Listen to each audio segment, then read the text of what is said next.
ভয়াবহ আকস্মিক বন্যায় ভাসছে 11 জেলা, ক্ষতিগ্রস্ত অর্ধকোটি মানুষ। 18 জনের প্রাণহানি, তীব্র খাদ্য বিশুদ্ধ পানির সংকট। দ্রুত নতুন নির্বাচন ও সংস্কারের রোড ম্যাপ চায় বিএনপি, বললেন মির্জা ফখরুল। অন্তর্বর্তী সরকারকে আলোচনায় বসার তাগিদ। এবং অপেশাদার আচরণে জড়িত পুলিশ সদস্যদের আইনের আওতায় আনা হবে, হুঁশিয়ারি ডিএমপি কমিশনারের। পুরো বাহিনীকে ঢেলে সাজানোর ঘোষণা।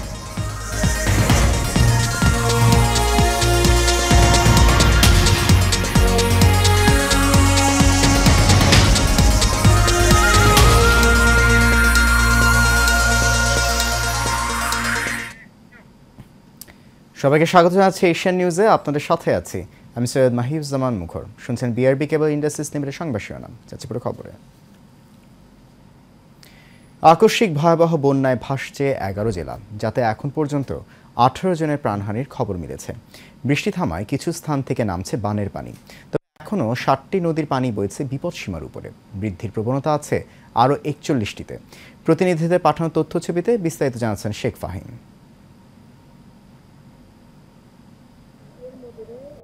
দেশের দক্ষিণ পূর্বাঞ্চলের জেলাগুলোর আকস্মিক বন্যায় ব্যাপক ক্ষয়ক্ষতি হয়েছে। তবে নতুন করে বৃষ্টি না হওয়ায় দুর্গত এলাকায় পানি কিছুটা কমতে শুরু করেছে। বন্যার ভয়াবহতায় এসব জেলার যোগাযোগ ব্যবস্থা ভেঙে পড়েছে। বেশিরভাগ এলাকা বিদ্যুৎ বিচ্ছিন্ন, মোবাইল ও ইন্টারনেট সেবাও বিঘ্নিত। অনেকেই স্বজনদের সাথে যোগাযোগ করতে পারছেন না। তাদের প্রতিটি মুহূর্ত কাটছে উদ্বেগ, উৎকণ্ঠায়। বন্যা দুর্গত এলাকায় দেখা দিয়েছে মানবিক বিপর্যয়। গোখাদ্য এখন কোনো পাচ্ছি না, গোখাদ্য নাই, এবং রাস্তা দিয়ে যে গোখাদ্যটা আনি গরু খাওয়াবো সেই অবস্থাও নাই। 10 টাকার মোমবাতি 25 টাকা, এরপরে 1200 টাকার গ্যাস 2000 টাকা। এভাবে কেমনি বন্যা মানুষের কীভাবে চলবে? এভাবে যদি বাজারে দ্রব্যমূল্য জিনিসের দাম বাড়ালো, আমরা নিজেরা তো না খাই মরে যাবো। আমাদের থানার পক্ষ থেকে কিছু শুকনো খাবার অ্যারেঞ্জমেন্ট করেছি, যেগুলো তাদের মাঝে বন্টন করা হবে। মহিলাদের থ্রেড বলেন, বাচ্চাদের বালিশ, এগুলো আমরা অনেকে খেয়াল করি না, এবং এই জিনিসটা সবাই এখন 1-2 দিনের ভিতরে আসছে, কিন্তু এটা লং টাইম ডিউরেশনের জন্য পদক্ষেপ নিতে হবে। সবচেয়ে ভয়ঙ্কর রূপ ধারণ করেছে ফেনীতে।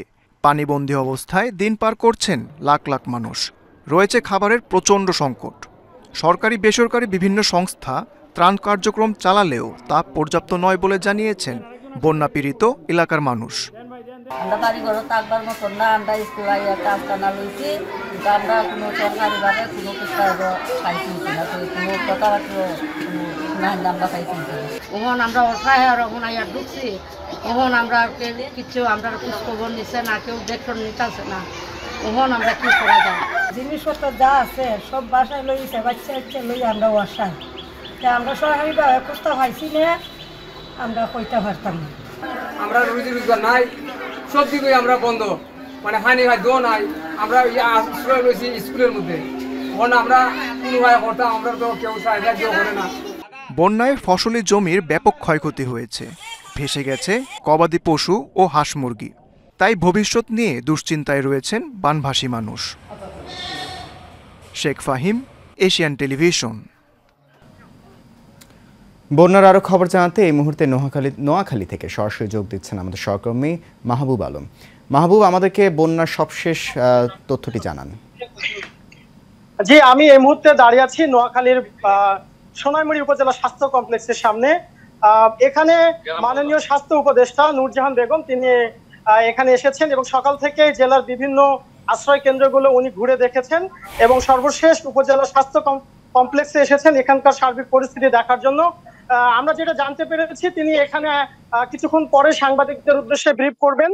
আর আমি আপনাকে জানিয়ে রাখি, নোয়াখালীতে গত 2 দিনে কোনো বৃষ্টিপাত হয়নি এবং এ পর্যন্ত 502টি আশ্রয় কেন্দ্রে 76,000 লোক কিন্তু আশ্রয় কেন্দ্রে আছে। এবং আমি আপনাকে আরেকটি বিষয় জানিয়ে রাখি, জেলা কৃষি অফিস থেকে আমাদেরকে জানিয়ে দেওয়া হয়েছে যে 37,000 হেক্টর জমিতে আমনের বীজতলা, আমন এবং আউশের যে ধান আছে সেগুলো কিন্তু নষ্ট হয়ে গেছে এবং মৎস্য এবং খামার যারা ছিল গবাদি পশু, সেগুলো ভয়াবহ পরিস্থিতি মোকাবেলা করছে তারা। আরেকটা বিষয় আপনাকে জানিয়ে রাখি, সেটি হচ্ছে যে আশ্রয় কেন্দ্রগুলো আছে সেগুলোতে মানুষ উপচে পড়া ভিড় আছে। কিছু সংকট দেখা দিয়েছে, যার মধ্যে অন্যতম মেডিকেল টিম নেই এবং যারা স্যানিটাইজেশনের যে বিষয়টা আছে এবং স্যানিটারি যে বিষয়টা আছে, দুটো বিষয়ে কিন্তু ঘাটতি দেখা দিয়েছে, যার কারণে স্বাস্থ্য ঝুঁকিতে আছে আশ্রয় কেন্দ্রের মানুষগুলো। আমার সঙ্গে এই মুহূর্তে একজন ভুক্তভোগী আছেন, যার এলাকা সম্পর্কে আমরা জানবো কি ধরনের পরিস্থিতি তারা মোকাবেলা করছেন। যে আপনার এলাকায় কি ধরনের পরিস্থিতি?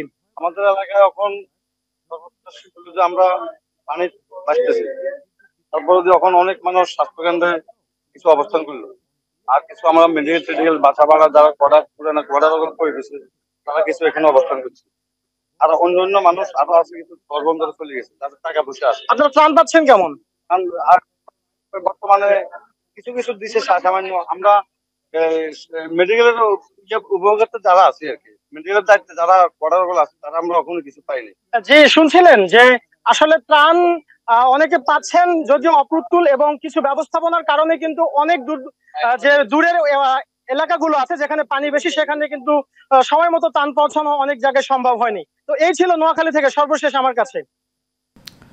জি, ধন্যবাদ আপনাকে। আমাদের সহকর্মী মাহবুব আলম নোয়াখালী থেকে জানাচ্ছিলেন বন্যা পরিস্থিতির সবশেষ খবর। এদিকে বন্যা কবলিত মানুষের সহযোগিতায় বৈষম্য বিরোধী ছাত্র আন্দোলনের উদ্যোগে দ্বিতীয় দিনের মতো ঢাকা বিশ্ববিদ্যালয় টিএসসিতে চলছে গণত্রাণ কর্মসূচি। সমাজের সব পেশা, ধর্ম মানুষের সহযোগিতার হাত বাড়িয়ে দিয়েছেন বন্যার্তদের জন্য। আবির হোসেনের ক্যামেরায় HA মিতু রিপোর্টে দেখুন বিস্তারিত। ভয়াবহ বন্যার কবলে দেশের দক্ষিণ পূর্বাঞ্চল। জীবন বাঁচাতে ঘরবাড়ি ছেড়ে অনেকেই আশ্রয় নিয়েছেন আশ্রয় কেন্দ্রে, আবার অনেকে কোমর থেকে বুক সমান পানিতেই বসবাস করছেন। বন্যার্তদের সহযোগিতায় ঢাকা বিশ্ববিদ্যালয়ের টিএসসিতে ত্রাণ বুথ খুলেছে বৈষম্য বিরোধী ছাত্র আন্দোলন। তাদের ডাকে সাড়া দিয়ে সাহায্যের হাত বাড়িয়ে দিয়েছে পুরো দেশের মানুষ। দুর্গত এসব মানুষের পাশে দাঁড়াতে নগদ অর্থ, শুকনো খাবার, প্রয়োজনীয় ঔষধ কিংবা কাপড়, যা কিছু আছে তাই নিয়ে সামিল হচ্ছেন বিভিন্ন শ্রেণী পেশার মানুষ। অনেক কাপড় চোপড় সব নিয়ে আসছি, আর এটা মানে খুবই কষ্টের, সেটা মনে করে নিয়ে আসছি। কিছু ত্রাণ নিয়ে আর কিছু বিকাশে দিলাম, খুবই খারাপ লাগছে। দোয়া করি যাতে খুব দ্রুত সমস্যার থেকে এই মানুষগুলো বেরিয়ে আসতে পারে। বন্যার্থ লোকদের জন্য আমি একটু খেদমত করতে আসছি, এটা গ্রেট অ্যাচিভমেন্ট ফর মি। সামর্থ্যবানদের পাশাপাশি স্কুল কলেজের শিক্ষার্থীরাও হাত বাড়িয়ে দিয়েছেন সহযোগিতার। অনেক শিক্ষার্থী নিজের টিফিনের বাঁচানোর টাকা জমা করেছেন ত্রাণ ফান্ডে। আল্লাহ বাঁচায় রাখুক যাতে বন্যা মানুষরা বেঁচে থাকতে পারে ইনশাআল্লাহ। ওরা কষ্ট পাচ্ছে সেজন্য দিচ্ছি। অনেকগুলো জামা কাপড় নিয়ে আসছে বন্যার্তদের সাহায্য করার জন্য। বন্যার্তদের কাছে ত্রাণ পৌঁছে দিতে পর্যাপ্ত যানবাহনের প্রয়োজন বলে জানিয়েছেন শিক্ষার্থীরা। দুর্গত মানুষের পুরোপুরি পুনর্বাসন না হওয়া পর্যন্ত ত্রাণ কার্যক্রম চালিয়ে যাওয়ার ঘোষণা দিয়েছেন তারা। HA Mitu, Asian television, Dhaka. দেশে বন্যা উপদ্রুত দক্ষিণ পূর্বাঞ্চল এবং উত্তর পূর্বাঞ্চলের জেলাগুলোতে গত 24 ঘন্টায় বৃষ্টি কমে এসেছে। আজও সেই সব এলাকায় বৃষ্টি কম হতে পারে বলে জানিয়েছে আবহাওয়া অধিদপ্তর। তবে 3 বিভাগের অনেক স্থানে আজ আবার মাঝারি ধরনের বৃষ্টি হতে পারে বলে জানিয়েছে আবহাওয়া অধিদপ্তর। দেশজুড়ে ভারী বৃষ্টির সম্ভাবনা আজ নেই, তবে আগামীকাল রাতে বা সোমবার আবারও বন্যার উপদ্রুত অঞ্চলে বৃষ্টি হতে পারে। দক্ষিণ পূর্বাঞ্চলের কুমিল্লা, চট্টগ্রাম, ফেনী, নোয়াখালী, খাগড়াছড়ি, লক্ষ্মীপুর এবং উত্তর পূর্বাঞ্চলে মৌলভীবাজার, সিলেট, হবিগঞ্জ সহ 11 জেলা এখনও বন্যা আক্রান্ত। টানা প্রবল বর্ষণ এবং উজান থেকে নেমে আসা ঢলেই এই বন্যা পরিস্থিতির সৃষ্টি হয়েছে বলে জানিয়েছেন আবহাওয়াবিদরা।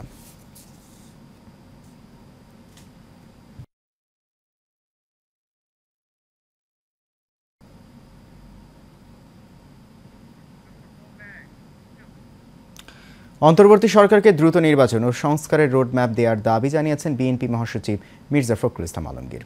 দুপুরে জাতীয় প্রেস ক্লাবে ভাসানী পরিষদ আয়োজিত জাতীয় পার্টির চেয়ারম্যান কাজী জাফর আহমেদের নবম মৃত্যুবার্ষিকী উপলক্ষে স্মরণ সভায় দাবি জানান তিনি। এ সময় তিনি শেখ হাসিনা সরকারের আশপাশের লোকদেরকে অন্তর্বর্তী সরকারের আশপাশে যেন না দেখা যায় তারও দাবি জানান। বিএনপি মহাসচিব রাজনৈতিক দলগুলোর সাথে বর্তমান সরকারকে আলোচনার আয়োজন করার উদ্যোগ গ্রহণ করার আহ্বান জানান, যেন আবার প্রতি বিপ্লব ঘটাতে না পারে এজন্য সকলকে সতর্ক থাকার আহ্বান জানান মির্জা ফখরুল। তিনি অতি দ্রুত জনগণের সামনে তিনি কি করতে চান তা উপস্থাপন করবেন, একটা রোড ম্যাপ দিবেন যে কিভাবে তিনি অতি দ্রুত একটা নির্বাচনের ব্যবস্থা করবেন, কিভাবে তিনি প্রয়োজনীয় সংস্কারগুলো ঘটিয়ে তারা জনগণের একটা স্বস্তি দিয়ে তার সামনের দিকে এগোবেন এবং নির্বাচনের ব্যবস্থা করবেন। আমরা দেখতে চাই না যে সমস্ত ব্যক্তিরা হাসিনার পাশে থেকে, হাসিনার সঙ্গে থেকে তার দোসর হয়ে তারা মানুষের উপর নির্যাতন নিপীড়ন করেছে, লুটপাট করেছে, দেশের পাচার করে দিয়েছে, তাদেরকে আমরা আশেপাশে দেখতে চাই না। Dhaka metropolitan police commissioner Mohammad Mainul Hasan বলেছেন, পুলিশের কিছু অপেশাদার সদস্য পুরো বাহিনীকে জনগণের বিরুদ্ধে দাঁড় করিয়েছে। সকালে ডিএমপি মিডিয়া সেন্টারে এক সংবাদ সম্মেলনে কথা বলেন তিনি।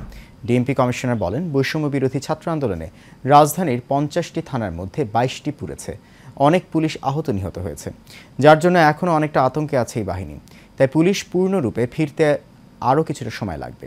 এ সময় পুরো বাহিনীকে ঢেলে সাজানোর কথা জানিয়ে তিনি বলেন, যারা অপেশাদার আচরণ করেছে তাদের চিহ্নিত করে আইনের আওতায় আনা হবে। আমরা সবসময় আপনাদের পাশে আছি, একই সাথে আমরা আপনাদেরও সহযোগিতা কামনা করি। দেশের এই ক্রান্তিকালে পূর্ণাঙ্গ পুলিশ সেবা পেতে একটু হয়তো সময় লাগতে পারে, আমাদের উপর আস্থা রাখুন। আমরা আমাদের সর্বোচ্চ পেশাদারিত্ব দিয়ে ঢাকা মহানগরীর আইন শৃঙ্খলা রক্ষায় চেষ্টা করে যাব। নিয়মিত শিডিউলে আগামীকাল থেকে চলবে মেট্রো রেল। গতকাল এই তথ্য নিশ্চিত করেছেন অতিরিক্ত প্রকল্প পরিচালক মোহাম্মদ জাকারিয়া। এদিকে মেট্রো রেল বৃহস্পতিবার ও শুক্রবার পরীক্ষামূলকভাবে চালানো হয়েছে। এতে লাইনে কোনো সমস্যা দেখা যায়নি। কিছু কারিগরি ইস্যু নিয়ে কাজ করছে Dhaka mass transit company limited. Quota সংস্কার আন্দোলন চলাকালে গত 18 জুলাই মিরপুর 10 নম্বর গোলচত্বরে পুলিশ বক্সে অগ্নিসংযোগ করা হয়। ওই দিন বিকেল 5টায় মেট্রো রেলের চলাচল বন্ধ করে দেয় কর্তৃপক্ষ। এরপর দিন মিরপুর 10 ও কাজীপাড়া স্টেশনে ভাঙচুর করা হয়। আগামীকাল থেকে মেট্রো রেল চালু হলেও মেরামত ও সংস্কারের প্রয়োজনীয়তা থাকায় আপাতত কাজীপাড়া ও মিরপুর 10 স্টেশনের কার্যক্রম বন্ধ থাকবে।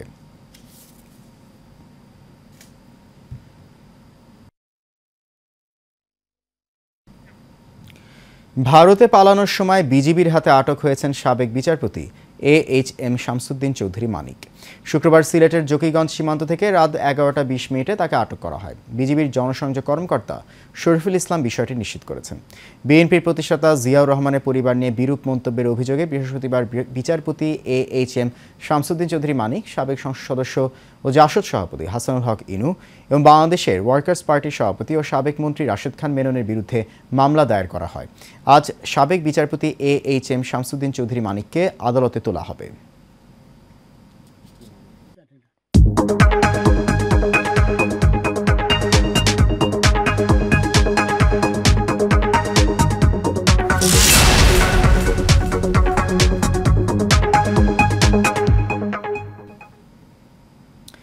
জানাবো বাণিজ্যের খবর। একটি সুন্দর মনোরম আবাসন ব্যবস্থা নিশ্চিত করার লক্ষ্যে রাজধানীর উত্তরায় গড়ে উঠেছে দেশের প্রথম প্রিমিয়াম মেগা গেটেড কমিউনিটি রূপায়ণ সিটি উত্তরা।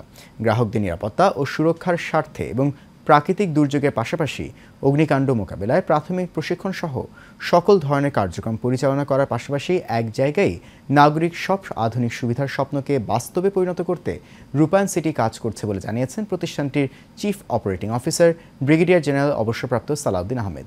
সাইফুল ইসলাম নয়নের রিপোর্টে দেখুন বিস্তারিত। বিনিয়োগ ও বসবাসের জন্য রূপায়ণ সিটি উত্তরাকে বেছে নিয়েছেন অনেকেই। অধিক নিরাপত্তা বেষ্টিত হওয়ায় নিরাপদ জীবনযাপনের সর্বোচ্চ নিশ্চয়তা দিচ্ছে রূপায়ণ সিটি উত্তরা। প্রতি বছরের ন্যায় এবছরও দেওয়া হয় ফায়ার মহড়া, পাশাপাশি বসবাসরতদের দুর্যোগ মোকাবেলা এবং অগ্নি নির্বাপক প্রশিক্ষণও দেওয়া হয়। বাংলাদেশের মানুষের মধ্যে গেটেড কমিউনিটি ধারণাকে জনপ্রিয় এবং গ্রাহকদের আস্থা অর্জন করতে প্রিমিয়াম মেগা গেটেড কমিউনিটি রূপায়ণ সিটি উত্তরাকেই বেছে নেবেন বলে আশা ব্যক্ত করেন তারা। এখানে যারা বসবাস করছেন তারা যাতে নিশ্চিন্ত নিরাপত্তার মাধ্যমে এখানে বসবাস করতে পারেন, এই জন্য আমরা এই ধরনের বিভিন্ন ধরনের প্রোগ্রাম করে থাকি। তার মধ্যে এটা একটা। এছাড়াও আমাদের একটা স্ট্রং সিকিউরিটি টিম আছে, আমাদের একটা হাউসকিপিং টিম আছে, আমাদের ইএমই টিম আছে, যাতে করে এখানে যারা বসবাস করে তারা যেন একদম 5 স্টার মানের সেবা পায়, সেই চেষ্টাটা আমরা করে যাচ্ছি। এবং এখানে যারা বসবাসকারী আছেন তারাও খুবই সন্তুষ্ট আমাদের এই সেবা থেকে। এরকম একটা গেটেড কমিউনিটির জন্য যে ধরনের নিরাপত্তা ব্যবস্থা রাখতে হয়, আমাদের বাহ্যিক নিরাপত্তার ব্যবস্থা যেমন আছে, আপনারা জানেন বাংলাদেশে গ্রীষ্মকালে এই আগুন লাগানো একটা বড় থ্রেট আমাদের জন্য। সেই থ্রেটটা যাতে কোনোভাবেই আমার রেসিডেন্টকে বিপদগ্রস্ত না করে, তার জন্য আমরা নিশ্ছিদ্র একটা ব্যবস্থা নিয়েছি। আমাদের বিল্ডিংয়ের প্রতিটি বিল্ডিংয়ে আমাদের ফায়ার এক্সটিংগুইশার, হাইড্রেন্ট এবং ফায়ার ব্রিগেড আসে তারা যেন তাৎক্ষণিকভাবে সুন্দরভাবে এই বিপদটা থেকে আমাদেরকে রক্ষা করতে পারে, তার যে ব্যবস্থা, রাজুকের যে দিক নির্দেশনা, ফায়ার ব্রিগেডের যে দিক নির্দেশনা, এখানে কিন্তু এই প্রত্যেকটা জিনিস 100% আমরা রেখেছি এবং এনশিওর করেছি। বাংলাদেশ কনটেক্সটে এটাই প্রথম যেখানে ইন্টারন্যাশনাল স্ট্যান্ডার্ডের নিরাপত্তা নিশ্চিত করা হয়েছে। মহড়া শেষে ফায়ার সার্ভিস কর্মকর্তা জানান, এখন পর্যন্ত যতগুলো ভবন মহড়া দেওয়া হয়েছে সেগুলো উন্নত মানের লাইন এবং সরকারি নিয়ম মেনেই করা হয়েছে। বিল্ডিংয়ে আমি দেখেছি সেখানে সেফটি ব্যবস্থা মোটামুটি ভালো আছে। নিজস্ব ব্যবস্থাপনা থাকলে সে প্রাথমিকভাবে সেটা যদি প্রতিরোধ করতে পারে তাহলে সর্বপ্রকার জানমালের ক্ষয়ক্ষতির পরিমাণ কমে যাবে। সুরক্ষা ও নিরাপত্তা বিবেচনায় ওপেন কমিউনিটির চেয়ে গেটেড কমিউনিটির ধারণাটি উন্নত, তাই সার্বিক বিষয়ে বিবেচনায় মেগা গেটেড কমিউনিটি রূপায়ণ সিটি উত্তরা এক আদর্শ আবাসন প্রকল্প বলে দাবি কর্তৃপক্ষের। সাইফুল ইসলাম নয়ন, এশিয়ান টেলিভিশন, ঢাকা।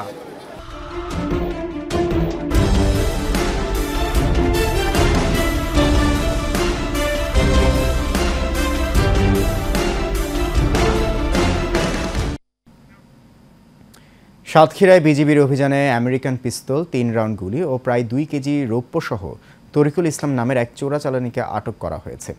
সকালে এক সংবাদ সম্মেলনে এসব তথ্য জানান বিজিবি 33 ব্যাটালিয়নের অধিনায়ক লেফটেন্যান্ট কর্নেল মোহাম্মদ আশরাফুল হক।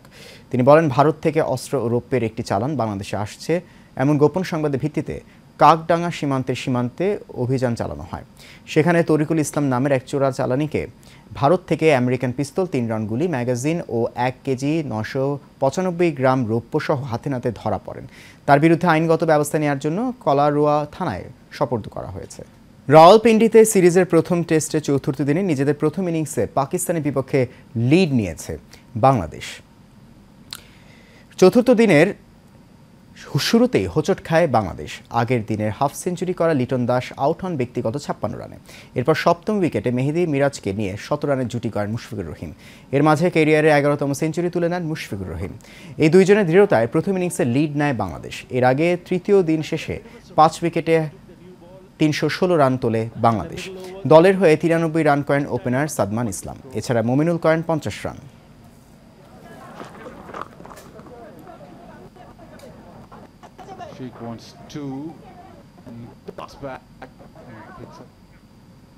এর সাথে শেষ হবে এশিয়ান নিউজ। তার আগে বিআরবি কেবল ইন্ডাস্ট্রিজ লিমিটেড সংবাদ শিরোনামগুলো জানিয়ে দিচ্ছি আরও একবার।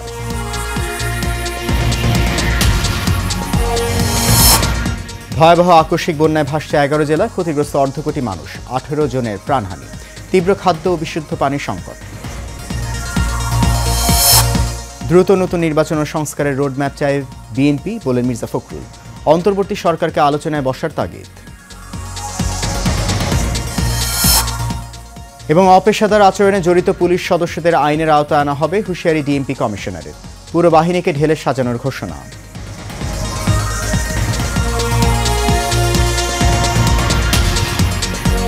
এশিয়ান নিউজ এ পর্যন্ত। আমাদের পরবর্তী সংবাদ দেখার আমন্ত্রণ রইল। এতক্ষণ সঙ্গে থাকার জন্য অনেক ধন্যবাদ সবাইকে।